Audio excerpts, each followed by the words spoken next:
बरं तू म्हणाला मधल्या म्हणजे आता हे अडथळ्याची शर्यत झाली हो, तुझ्यासाठी हो, हो. किंवा म्हणजे स्पीड ब्रेकर आले. हो.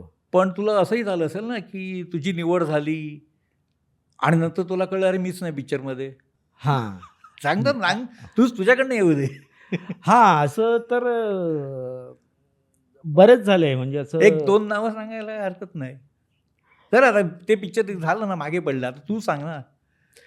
नाही असं सांगायला काय चित हरकत आहे. 30 वर्षाचा अनुभव आहे तुझ्याकडे. हो, हो, हो. घाबरायचं काय? नाही, नाही घाबरायचं तसं काही हे नाही.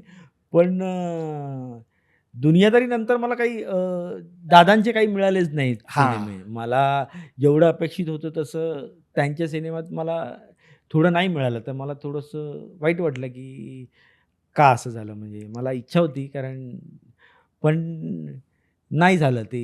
मग मी त्यांना फोन केला होता, की म्हटलं हां. काय कारण त्यांनी एवढे त्याच्यानंतर बरेच सिनेमे हो, त्यांचे हो, आले हो, होते. हो. पण तसे काही पण कदाचित ते म्हणाले पण मला, की "काही रोल नाही तुझ्यासाठी." तर म्हटलं, "ठीक आहे, ठीक आहे. चालेल मग जेव्हा असेल तेव्हा मला नक्की सांगा." आणि मी सगळ्यांशी असंच बोलतो म्हणजे खूप पॉझिटिव्ह घेतो. मी अजिबात निगेटिव्ह हा विचार करत नाही. कारण एकदा निगेटिव्ह विचार आला, की मग हां. पूर्ण आप आप म्हणजे मी स्वतः माझा माइंड जर निगेटिव्ह झाला तर ते मलाच करेक्ट. म्हणजे काय घातक आहे ते. त्यामुळे मी पॉझिटिव्ह आहे. म्हणजे मी जरी आता मागे असलो ना, तरी मी पॉझिटिव्ह आहे, की नाही मी पण आता सस्टेन आहे ना, मी करतोय ना काम. मला 4 पैसे येतायत, ठीक आहे ना. तर आता ते नाव माहिती आहे आता कधी होईल तेवढं नाव, त्यासाठी अजूनही वाट बघतोच आहे मी आणि अजूनही पॉझिटिव्ह आहे, की मला मिळेल छान. पण असं पण झालं असेल ना, की तुझा रोल 4 दिवसाचं चित्रीकरण झालं आणि पडद्यावर एवढंसंच आलं. नाही तसं तर कुठे काही तसं काही झालं नाही माझं. म्हणजे दुनियादारीच्या वेळेला सुद्धा काही झालं नाही किंवा प्यार वाली लव्ह स्टोरीला पण तो रोलच तसा होता. म्हणजे तसं काही मला चित्रपटामध्ये जे दिलं होतं तेवढं जेवढं चित्रित झालं तेवढं जे पडद्यावर जेवढं आलं. आलं म्हणजे म्हणजे असं काही एडिट वगैरे काही झालं नाही. हां, मग तेवढं तू फक्त लोकांना माझं प्रॉब्लेम काय होते हिंदीमध्ये माझी गडबड काय होते, ते आपण चित्रपट आपण ऑडिशन देतो हिंदीमध्ये आणि त्यांना भयंकर आवडतात आणि आपलं मराठी कॅल्क्युलेशन मानधनाचं आणि मग आपण तिकडे गडबडतो. म्हणजे ते लोकं हिंदीवाले जे करतात ना, तेवढं आपल्याला ते जमत नाही. मग आपण बोलतो आणि मग ते ना आपलं काम ना 2 दिवसात काढून टाकतात.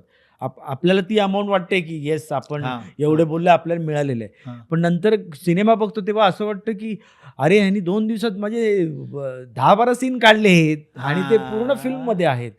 तर अशा वेळेला थोडंसं वाईट वाटतं, की थोडं जरा अ, आपण मराठी म्हणजे काय आपण काही कमी नाही आहोत. आपण टॅलेंटेडच आहोत. तर प्रश्नच नाही. हां. थोडं आपण आता फायनान्शियली सुद्धा बोलायला स्ट्राँग झालं पाहिजे, की येस मैं इतना ही लेता हूँ. मी 1,00,000च पर डे घेतो. हे आपण बोलतच नाही. आपण बोललं पाहिजे ना. आपण काय कमी आहोत? आपल्याकडे आहे टॅलेंट. आपण का बोलत नाही? मग जेव्हा समोरचा जेव्हा म्हणतो ना, की मी एवढा-एवढा पर डे घेतो, तेव्हा मग असं वाटतं, की अरे ह्याच्यापेक्षा तर मी घेऊ शकतो. हो. मग तेव्हा असं वाटतं, की नाही, नाही हे आता बदललं पाहिजे. त्याशिवाय थांबणार नाही.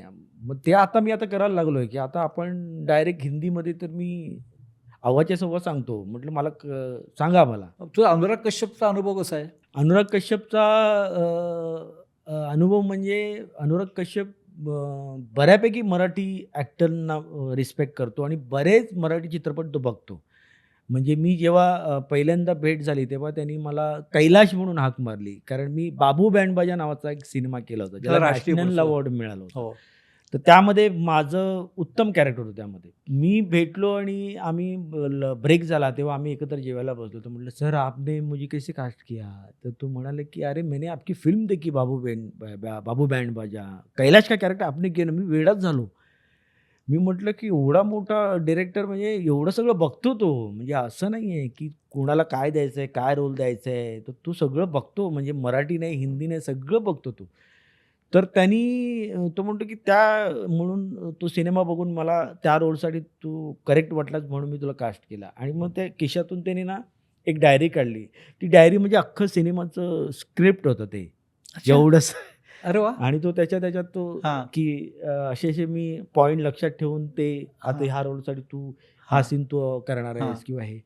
तर हे सगळं मला एक सगळं नवीनच होतं ह्या सगळ्या गोष्टी. हां.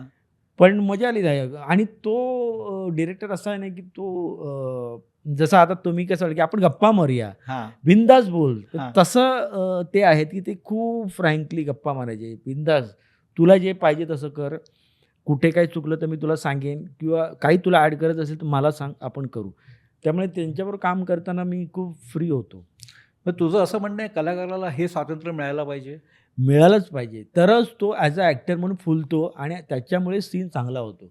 जर त्याला बर्डन आणलं, हां. की डिरेक्टर की मला मी मी माझं विजन आहे तसंच बोललं पाहिजे. असं जर केलं तर जरा माझं असं मत आहे, की हां. गडबड आहे. असं नाही झालं पाहिजे. म्हणजे त्यालाही तुम्ही त्याचंही काहीतरी त्या कॅरेक्टरबद्दल. कॅरेक्टरबद्दल करेक्ट. स्टडी असेल ना, हां. तर त्यालाही तुम्ही थोडी मुभा दिली पाहिजे. हां. तरच ते तो सीन चांगला होईल आणि हां. त्या एक सीन चांगला झाला तर सिनेमा चांगला होईल. करेक्ट तर आहे अगदी. ॲक्टरला मुभा दिलीच पाहिजे. मराठी मनोरंजन सृष्टीमधील मालिका, चित्रपट, नाटक तसेच कलाकारांबद्दलच्या नवीन अपडेट्स जाणून घेण्यासाठी नक्की सबस्क्राईब करा इट्स मज्जा मराठी या आपल्या नवीन यूट्यूब चॅनलला.